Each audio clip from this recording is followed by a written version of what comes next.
صحابہ کرام، تابعین، تبع تابعین، اولیاء کرام کے کشف اور الہام کے حوالے سے بحمد تعالیٰ اہل سنت کا ہمیشہ سے عقیدہ چلا آ رہا ہے۔ اب اس عقیدے کا انکار کرنے کے لیے مرزا جیلمی نے ایک نئی چال چلی ہے، اور وہ چال یہ ہے کہ کہا کہ جو کشف و الہام اور کرامات کو اور کشف و الہام کو ماننے والے ہیں، یہ ایسے ہی ختم نبوت کے ڈاکو ہیں جس طرح کہ قادیانی ختم نبوت کے ڈاکو ہیں۔ جبکہ کشف اور الہام کو اہل سنت بھی مانتے ہیں، دیوبندی بھی مانتے ہیں، اور غیر مقلدین وہابیوں کے بڑے بڑے چوٹی کے علماء نے کشف اور الہام کا عقیدہ نظریہ اپنی کتابوں میں تسلیم کیا ہے، اہل تشیع بھی مانتے ہیں۔ تو تمام مکاتب فکر کشف اور الہام اولیاء اللہ کا مانتے ہیں، اس کو صحیح سمجھتے ہیں، اور اس کا ثبوت قرآن و حدیث سے موجود ہے۔ اگر یہ کشف و الہام کو ماننا ختم نبوت کے اوپر ڈاکہ ہے تو اس کا مطلب یہ کہ تمام مکاتب فکر ختم نبوت کے ڈاکو ہیں، اور اگر یہ تمام مکاتب فکر ختم نبوت کے ڈاکو ہیں تو ایک طبقے کے نزدیک مرزا جیلمی بھی ختم نبوت کا ڈاکو بنے گا۔ کیوں؟ اس لیے کہ جوید احمد غامدی عیسیٰ علیہ السلام کے نزول کو نہیں مانتا۔ جوید احمد غامدی یہ مرزا جیلمی کا مرشد ہے، اور لاہوری جو قادیانی ہیں، جو قادیانیوں کا گروپ ہے لاہوری، وہ مرزا غلام محمد قادیانی کو نبی نہیں مانتے، بلکہ وہ اپنے 15 روزہ جو پیغام صلح ان کا رسالہ نکلتا ہے، اس کے ٹائٹل پیج پہ یہ لکھتے ہیں کہ حضرت صلی اللہ علیہ وسلم کے بعد کوئی نبی نہیں آئے گا، نہ نیا نہ پرانا، اور کسی بھی نبی کو اگر نبی علیہ السلام کے بعد آنے کو مانا جائے تو وہ ختم نبوت کی اس سے مہر ٹوٹتی ہے۔ لہذا وہ عیسیٰ علیہ السلام کے نزول کو نہیں مانتے، اور مرزا جیلمی عیسیٰ علیہ السلام کے آنے کو مانتا ہے، نزول عیسیٰ کو مانتا ہے۔ وہ کہتے ہیں اگر عیسیٰ علیہ السلام کی آمد کو مانا جائے تو اس سے ختم نبوت کی مہر ٹوٹتی ہے، اور یہ ختم نبوت پہ ڈاکہ ہے۔ حالانکہ جس طرح لاہوری قادیانیوں کا اور غامدی کا نظریہ باطل اور مردود ہے، اسی طریقے سے مرزا جیلمی کا یہ نظریہ بھی باطل اور مردود ہے۔ نہ کشف اور الہام ختم نبوت کے اوپر ڈاکہ ہے، اور نہ ہی نزول عیسیٰ علیہ السلام کا عقیدہ ماننا یہ ختم نبوت پہ ڈاکہ ہے۔ اس لیے کہ نزول عیسیٰ علیہ السلام کا نظریہ اور عقیدہ بھی احادیث متواترہ سے ثابت ہے، اور کشف اور الہام کا نظریہ بھی احادیث سے ثابت ہے، اور اس پر باقاعدہ سے احادیث موجود ہیں۔ قرآن مجید فرقان حمید کی آیات طیبات میں اللہ رب العزت نے جو سابقہ امتیں گزر چکی ہیں ان کے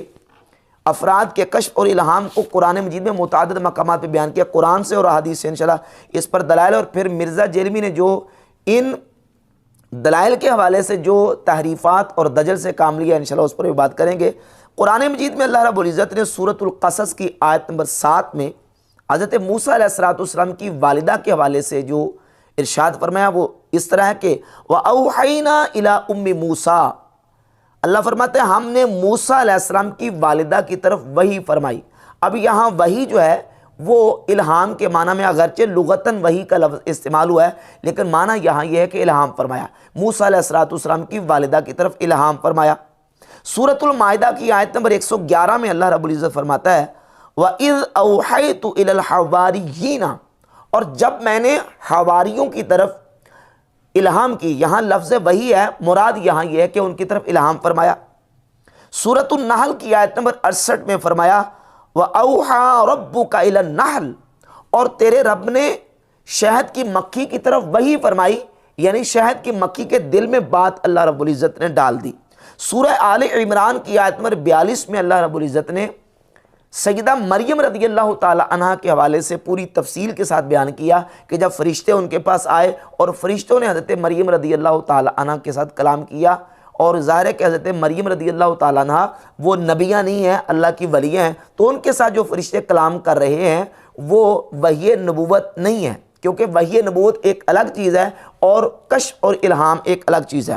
اسی طریقے سے قرآن مجید میں متعدد آیات طیبات اور متعدد افراد کا بیان ہے کہ جن کو اللہ رب العزت جل وعلا مجدہ الکریم نے ان کے دل میں بات ڈال دی، ان کو الہام کر دیا،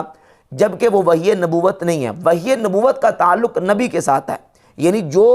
نبوت کا مدعی ہے، نبوت کا دعویٰ کر رہا ہے، اس پر اللہ رب العزت جل وعلا مجدہ الکریم وحی نازل فرمائے، یا ان کو اللہ رب العزت کوئی سوئے ہوئے خواب دکھا دے تو نبی کا جو خواب ہے وہ بھی وحی الہی ہے، جبکہ امتی کو جب خواب آتا ہے تو وہ وحی الہی نہیں ہے، بلکہ وہ ایک بشارت اور تفہیم اور مبشرات کی قسم میں سے ہے۔ وحی الہی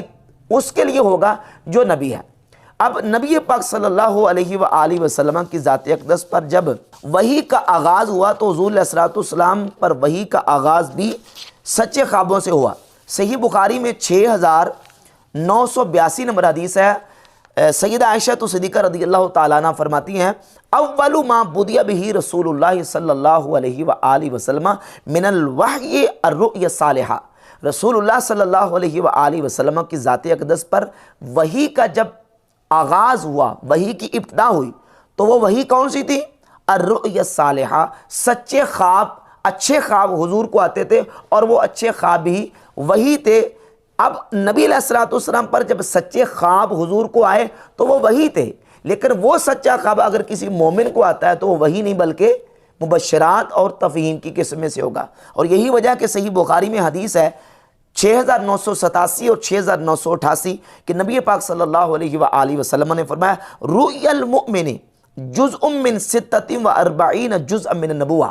مومن کا خواب یہ